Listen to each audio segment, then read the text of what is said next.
네, 그러면 이제 앞으로는 좀 어떤 것들이 좀 이루어져야 될지에 대해서 조금 얘기를 해보면 좋을 것 같아요. 그래서 일단 법제도와 관련해서 좀 보완될 점들이 있을지 아니면 또 다른 제도적인 사항들에 대해서 생각하시는 것이 있는지 좀 듣고 싶습니다. 가장 바뀌기를 바라는 거는 네. 성적 수치심을 일으키는 부위라는 규정, 그리고 그것을 판단하기 위해서 음란이라는 잣대를 사용해서 성기와 음부를 자꾸 강조하는 것. 그래서 이 구조, 음란과 수치심과 성적 부위, 요게 계속 법제 안에 너무 강력하게 작동하는 상황에서는 얘기가 자꾸 다른 쪽으로 흐르게 되는 것 같아요. 그게 문제가 아닌데, 아니 근데 거기 성적 부위가 없잖아. 자꾸 이렇게 돼요. 근데 이게 이렇게 자꾸 되는 게 사회를 보호하는 게 있는 거잖아요. 그러니까 음란은 왜 안 되지? 음란은 풍기문란한 거니까. 음란은 사회를 문란하게 만드는 거여서. 근데 그게 뭐지? 여성의 성적 부위. 그죠. 거기에 수치심을 느끼는 여성이 있죠. 올바른 여성이라고 우리 법은 설정해놨죠. 그래서 순진무구한 피해자라는 프레임이 그렇게 강력하게 작동되는 한국만의 문제는 아니지만 이 고리가 균열이 닿아야 한다. 이 고리에 대해서. 네, 성적인 수치심만이 아니라 성폭력으로 우리가 감각하는 게 그것만이 아니라는 얘기는 더 많이 나와야 되는 것 같아요. 맞아요. 항상 이제 또 저희가 이제 얘기하는 게 그걸 전복하고 싶어서 성적 수치심이 아니라 빡치심을 느꼈습니다라는 얘기도 참 많이 하고 있잖아요. 그걸 되게 자꾸 정조 잃은 여성들이 이 사람들이 피해로 정조를 잃었고 그거를 수치심을 느끼는 여성들로 만들어놔가지고 화나네요 살짝. 네, 그래서 좀. 네, 저도 이제 연희 앞선 얘기에 그 기준이 참 우리가 무엇을 지금 이 법을 통해서 지켜야 되는지 이거를 왜 처벌을 해야 되는지가 여전히 거기에서 이제 막혀 있었을 때 우리 얘기할 수 있는 피해는 점점 적어지죠. 이제 이것이 어떤 맥락에서 이제 피해로 아마 이전에 얘기하셨던 아헤가우도 사실 이 마찬가지의 맥락에서 그것은 그냥 엽기적인 표정인데 어디서 왜 이게 성폭력이냐? 근데 사실 어떤 맥락을 우리가 읽어보면 사실 그거는 성폭력인 건지인데 그것이 이제 판단이 자꾸 그쪽으로 가다 보니까 사법 기준 안에서 참 그것들이 여러모로 문제라고 느껴지는 것 같습니다. 맞아요. 그 수치심이라는 표현이 이게 그 시대의 변화에 따라서 변하지 않는 것 같아요. 그러니까 과거에는 정말 그럴 수 있었을 텐데 지금은 오히려 그런 성폭력이나 그런 것들이 말씀하신 빡침으로 더 그런 감정이 더 올라오는 거라고 저는 생각이 되거든요. 그러니까 수치심이라는 감정보다는. 그런 식으로 여전히 이제 법제도에서 얘기된다고 하니까 그건 진짜 문제인 것 같아요. 그러니까 지금 저는 그게 수치심일 수도 있고 누구는 수치심일 수도 있고 누구는 아닐 수도 있고 누구는 진짜 빡쳐서 그럴 수도 있는데 그거를 뭔가 정조에 관한 걸로 다 고정해 놓는 거 그게 문제라고 이야기를 하시는 걸로 맞아요. 단 하나의 상이 있는 것. 맞아요. 하나의 상이 있는 단 형법에서 지켜야 되는 여성 그리고 올바른 여성, 정숙한 여성이 존재하고 그래서 성매매 여성들의 불법 촬영 문제에 관해서는 문제가 안 되고 당해야 될 그 촬영물이 유포돼서 수치심을 느낄 수 있는 여성하고 느끼지 않는 여성은 구분되어 있다고 생각하기 때문에 N번방 사건 같은 곳에서도 피해자에 대한 여론이 대중 안에서도 갈리는 거잖아요. 그러니까 이게 법정 안에만 있는 것은 저는 아니라고 생각해요. 우리가 어떤 사람에게 더 많이 공감하고 누구를 배제하고 있는가라는 질문이 지금은 사실 되게 중요해 보이거든요. 그러네요. 네. 좀 고민해볼 문제들을 많이 또 얘기를 해주셨던 것 같고, 네. 생각을 또 하게 됩니다. 이게 좀 다른 얘기인데, 제가 요새 책을 읽고 있는데, 이제 언더그라운드라고 무라카미 하루키가 쓴 책인데, 그게 이제 엄진리교 지하철 살인 사건을 다룬 살인 가스를 이제 그 터트려서 이제 굉장히 무차별적으로 사람들이 당한 그 사건을 이제 기술해 놓은 책이고 100명이라고 하면 100명의 얘기가 담겨 있어요. 근데 정말 다 다르게 생각하더라고요.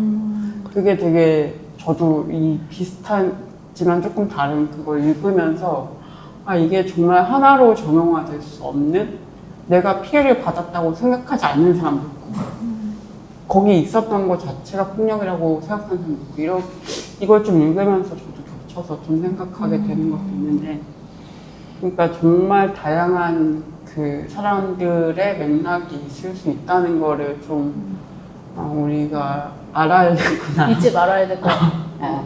진짜. 물론 제도적으로나 정책적으로도 알아야겠지만 우리도 알아야겠다는 생각도 해본 시간이었습니다. 네. 그러니까 어쨌든 그래도 이제 권력 구조에 의한 어떤 구조적인 문제라는 맞아요. 것을 잊지 않은 채로 그걸 상기한 채로 근데 이 무수한 경험들을 뭐라고 설명하고 뭐라고 표현할 것인가는 고민을 많이 해야 되는 거 같아요. 그래서 이제 사회적인 분위기나 아니면 이런 얘기도 이제 많이 저희가 나눴는데 이제 계속 얘기되는 게 교육이 중요한 거 아니냐 이 얘기를 계속 하게 되잖아요. 그거에 대해서는 좀 어떻게 한상선에서 보는지 교육을 그러면 어떻게 할 수 있는지 특히 이제 연령이 점점 낮아지고 있는 성범죄의 그 가해의 연령이 낮아지고 있는데 어떻게 해야 하는 걸까요 이거는? 교육은 뭡니까? 네. 뭐 어떻게 교육해야 되나요? 저는 뭐 전국의 청소년 동지들과 교사노동자들께서 더 얼마나 고충이 많으실까. 근데 맞아. 그런 고민들이 되게 많으실 것 같은데요. 네, 아마 이제 교육이라고 이야기하실 때 저도 그냥 대충 막 너무 그렇게 생각하는 거긴 한데 그 교육이라고 하면 이제 아마 초중고등학교 청소년 폭넓은 것 같아요. 중고등도 네, 있고 네, 이제 사회 성인들도 교육 당연히 네, 재교육 네, 받아야 네, 되는 네. 거고. 네. 그러면 이제 좀 사실 모든 게 교육의 의미는 가지고 있으니까 근데 약간 좁혀서 뭐 생각을 하자면 이제 연령과 관련된 교육은 아마도 그 정규 교육을 말씀을 하시는 것이 아닐까 싶은데 근데 이것도 이제 끄트머리에 늘 딸려 나오는 게 교육이다라는 불만들이 항상 있으신 거고 저도 마찬가지라고 생각하는데 이게 근데 저의 문제의식은 디지털 범죄 예방 교육을 하잖아요, 그렇죠? 그쵸. 네, 범죄 예방 교육을 네. 하는데 이제 범죄자가 되지 않기 위한 교육이라는 면에서 그걸 꼭 그렇게 사법적 위치로만 이야기를 해야 하나? 권기명 선생님이 그 성평등해야 안전하다는 얘기 많이 하시잖아요. 근데 그게 정답에 가깝다고 생각해요. 근데 거기 이상으로, 근데 왜 성적 대상화 문제? 사실 온라인에서 벌어지는 것 대부분이 성적 대상화 여성 혐오에 근간하고 있어서 여성 혐오가 가장 강력한 저는 근간이라고 생각하는데, 근데 그 얘기를 하지 않고 범죄가 되지 않으려면은 불법 촬영하지 않거나 뭔가를 하지 않는. 근데 그러면 이제 금지 이런 거 하면 예. 안 된다 이렇게. 근데 그 경계는 어떻게 설정하죠? 어디까지가 불법 촬영이죠? 내가 나체나 어떤 그 음란 기준에 맞지 않는 그 구성 요건에 들어가지 않는 촬영을 했어요. 친구의 어떤 모습을. 나는 그런 의도도 아니었다.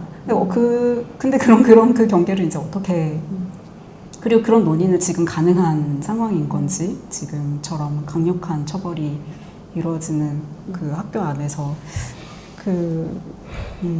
그래서 네, 범죄자가 되지 않는 것 이상의 조금 이상적인데 네, 너무 맨날 이상적인 얘기만 해가지고 좀 그런데 내가 범죄자가 되지 않기 위해서라는 게 아니라 진짜로 그렇게 하면 안 돼서 그리고 그렇게 했을 때 진짜로 내가 진짜 엄청나게 잘못했구나 너무 미안하다 그럼 어떻게 해야 할까 이런 얘기를 이제 어떻게 하면 할 수 있을까 그런 고민이 이제 많이들 하고 계시고 저도 마찬가지로 고민하고 있고 네. 한순간에 저는 교육 파트를 참 항상 어려운데 저도 맨날 성평등 교육이 어쨌든 말씀하신 것처럼 성평등이 오면 다 이제 해결될 수 있는 문제도 있는 것 같고 교육이 필요하고 정도 얘기를 했는데 어떤 게 좀 구체적으로 필요할까 하면 참 여러모로 고민되는 것 같아요. 저도 아마 일선에 계신 분들 좀 더 알지 않으실까 하는 생각도 많이 들고 제가 좀 교육에 제가 정규 교육 과정을 밟은 지도 꽤 됐고 하다 보니까 참 모르는 부분도 많은 것 같은데 저는 또 같이 생각이 드는 건 공동체 회복이라는 키워드도 좀 같이 떠오르는 것 같고요. 이전에 저희가 그 전국 사이버 성폭력 피해 지원 네트워크라고 이제 그 디지털 성폭력을 지원하는 여러 현장 단체들과 함께 연대체를 꾸리고 있는데 좀 그쪽에서 그 여러 사례 회의를 정기적으로 해요. 그때에 이제 청소년 사례 얘기를 나누면서 그 광주 지역에 계신 단체에서 그 사이버 성폭력이 이제 딥페이크 시기에 발생했을 때 그 단체에서 이제 피해자와 가해자뿐이 아니라 학교 전체에 되게 개입을 했어야 했던 어떤 순간들, 그 공동체를 다시 구성하는 교육을 했어야 하는 순간들을 설명을 해주셨거든요. 저는 그런 교육들이 참 뭔가 어떤 이 사람이 범죄자가 되지 않기 위한 교육, 그또 법령을 알아두면 좋으려나? 뭐 이런 잘 모르겠네요. 또 그걸 넘어서 이 학교라는 공동체 그리고 우리가 살아가는 이 사회라는 공동체를 좀 어떻게 회복할 수 있을 건가? 그 안에서 어떤 공동체 구성원에 대한 신뢰라든지 그를 존중이라든지 이런 키워드를 다시 좀 어떻게 갖고 올 수 있을까도 참 계속해서 고민이 되는 부분인 것 같아요. 어렵네요, 교육은. 교육은 또 완전 또 다른 영역에서 그쵸. 또 고민을 하게 돼서 그렇네요. 네. 네, 현장에서도 진짜 많이 고민을 하시는 것 같아요. 지역에서도 많이 고민하시고 하는 문제인 것 같습니다.